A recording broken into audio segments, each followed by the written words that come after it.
Hey guys, welcome back to more Kerbal Space Program with Sovahkiin. Here we go, we are going to get right into it here. Notice I cut out all music. It was getting a little boring and just being a pain to edit around, so that's gone now. So if you remember last time, in my Sova test, all we did was put this little guy into orbit. Well, I've been thinking this guy is kind of useless sitting up there. He has no way to dock with anything. I'm pretty sure I didn't put any docking ports on him, just a single parachute. Yep. No inline docks, nothing. So here we go. It's time to deorbit. Now, of course, deorbiting, as we all know, means I'm going to end up back on Kerbal somewhere. But it would probably be good to end up as close to the Kerbal launch area as possible. Now, I'm pretty sure that launch area is over here. Pretty sure. Now, because I don't know for sure, what I'm going to do is build a rover to mark that. Now, the way we do that is we'll head back to the Space Center. We'll call this guy Base Marker Mark 1. Nice and simple. Clear the launch pad and proceed. Now again, we are using this guy strictly for marking our sites. So we'll move him down here, get him close to the Space Center. Whoa! He's got some real good turn on him. Now you see this, how I have barely any electric charge? Luckily I don't need much.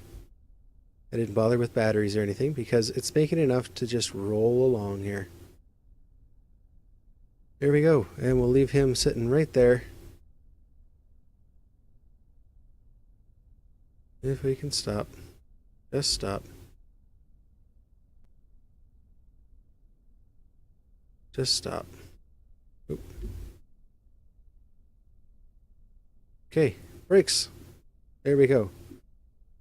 Now, back to the Space Center. And we'll see here, on my Space Center, I have this little probe here. See that? See, I can just jump right back to him. No problem. Now, I should be able to even rename him. Set that as a rover. There we go. So now if we head back to the Space Center, we'll be able to take control of our orbiter.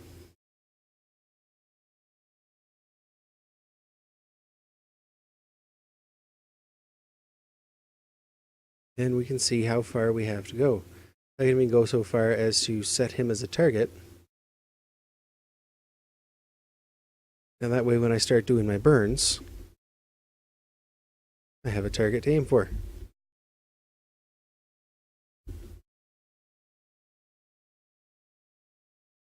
So, here we go. Start lowering apoapsis and periapsis. Just get him down a little bit. That'll work. Then once we get to the periapsis, we'll do another retro burn. Try and get as close to our base as possible. Last thing we need is for the Kerbals to go hunting for one of their own. So we'll just speed up a bit.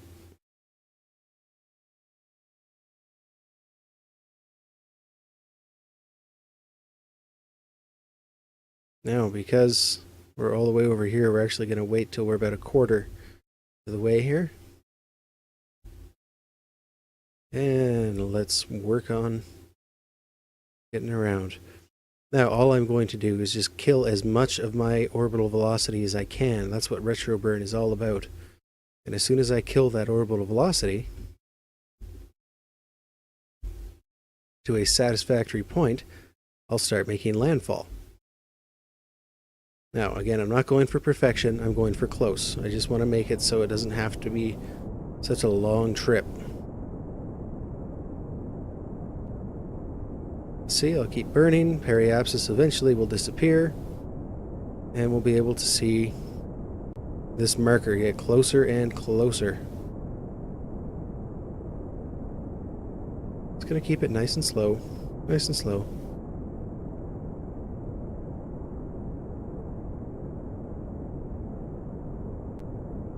There, now, part of the trick is, if I get too far off, or too close I should say, then when I start burning as I enter the atmosphere, actually even just as I enter the atmosphere, I'll probably end up somewhere over here, and I don't want to do that. So we'll jump back into my view here, keep myself pointing retrograde, and we'll speed up just a little bit. Just until we get into that atmosphere. Now look, see, now I'm doing physical time warp here.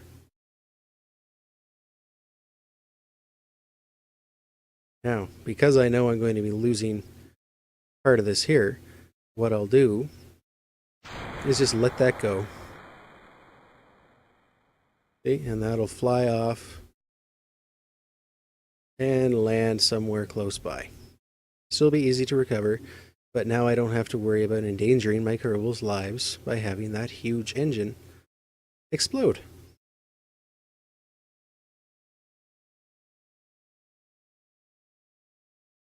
So now that I have my nuclear engine on, and see, even just that small act threw me out of the way of it, so I'm going to burn a little bit prograde here just to get a little closer.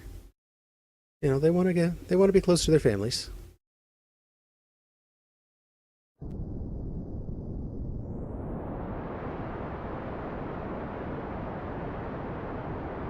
Now I'm so close and I'm in the atmosphere, I don't really have to worry about going back into orbit. I'm not going to get that fast. And I'm down at 44,000, which means, yeah, I'm not going anywhere anyways. Now we're going to keep pointed at retrograde here.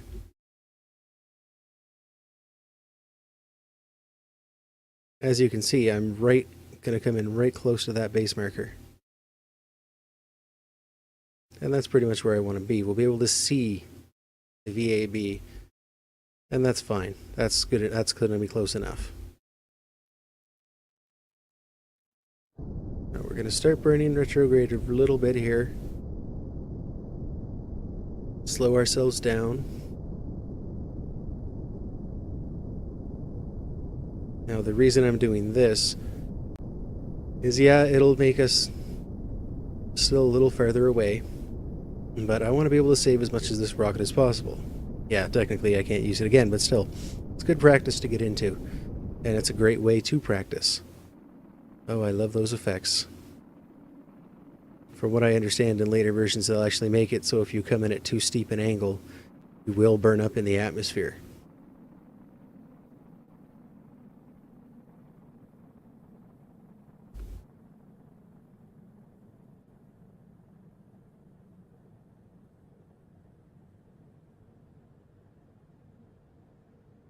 Now, you notice how I can't even turn around there properly, right? That's because of how far in the atmosphere I am. I need to use some of my engine power in order to get turned around at all. See, there's my target way over there. So if I want to spin around a bit here,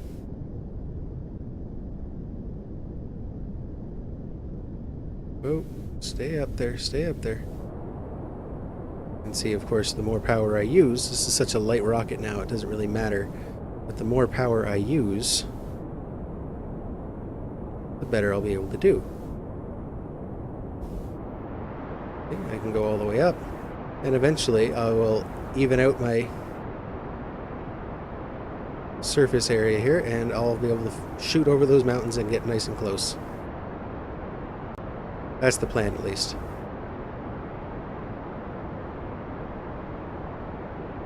Here we go.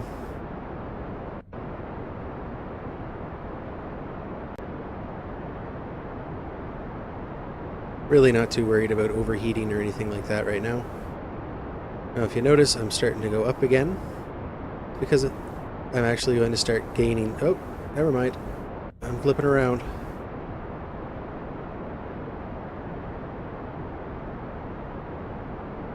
Whoa, whoa. Yeah, these nuclear engines really don't have that much power.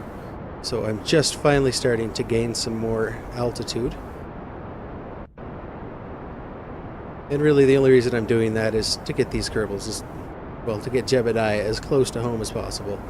Last thing I want is to have to mount a rescue expedition to get him back home.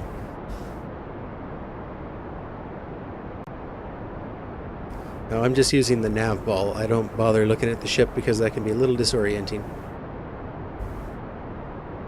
Here we go, we are gaining speed again. Whoa. Now, I want to get more surface speed, so I'm going to tilt just a little bit. Instead of staying 35, I don't need to climb much.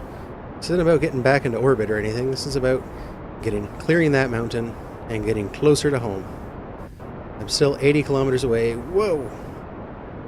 And that put a bit of a damper on things, didn't it? But that's because I looked at the ship. I broke my own rule. Now, I'm pretty sure that Jebediah will be just as happy clearing the mountain as he would be landing directly at home. If he lands on the mountain, well, that might make things a little harder to get him, so we'll see if we can get him over. Rocket this size, not easy to control in atmosphere. Easy to control in orbit. The nuclear engine is wonderful for controlling in orbit. Not so easy to do when you've got a full atmosphere blocking you, even if I am... Nope. Well. Sorry about that, Jeb. Looks like you're going just short of the mountains here. Still 75 kilometers away. But hey, it'll be nice and easy to rescue you and get you back over there. Of course, the nuclear engine is going to hit and then explode. Which, if it was a populated area, I'd be worried about. But seeing as how it's the base of a mountain and all it's going to have to go through is some clouds, I'm not really that worried. Not going to kill any Kerbins today. Everybody will survive. Unless this is part of Kerbal that still enjoys cannibalism. Then Jebediah may be in trouble. But there we go. Gonna land nice and softly. We'll just time accelerate that, get him down there. And I'm not going to end the flight until he actually hits the ground. Reason I'm doing that? Make sure he lives. Make sure he survives. Maybe we'll get him out, he can plant a flag, and we'll wait. We'll send a rescue space plane over to get him. There. Now we'll take the time warp off. He's going to hit the ground in just a minute here. See that shadow getting ever closer. Still 1,000 feet above sea level, but that just means that we're in the foothills of some pretty high mountains here. And there we go. He hits. Now, EVA he does, and yeah, you stand up. And we'll plant a flag here. And we shall call this location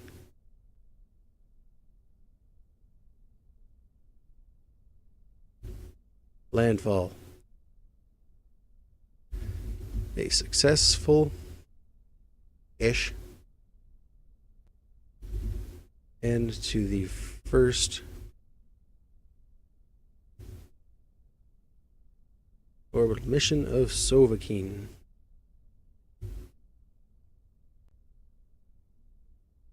Ta-da! There we go. Now we'll head back to the Space Center. And that'll be it for today, guys. We deorbited. We added our little marker here, which is always nice to have. See, those guys, they're not too far apart. Base marker there. There's my Kerbin there.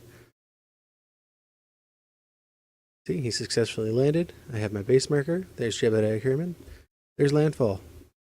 And if you notice, I don't have any space debris hanging around because I managed to get it all off in the orbit and have it crash back to the surface. So this was Sovahkiin, mission number 2, successful. Join me again next Kerbal Space program, and we are going to launch a mission to the Moon. I'll see you then. Bye.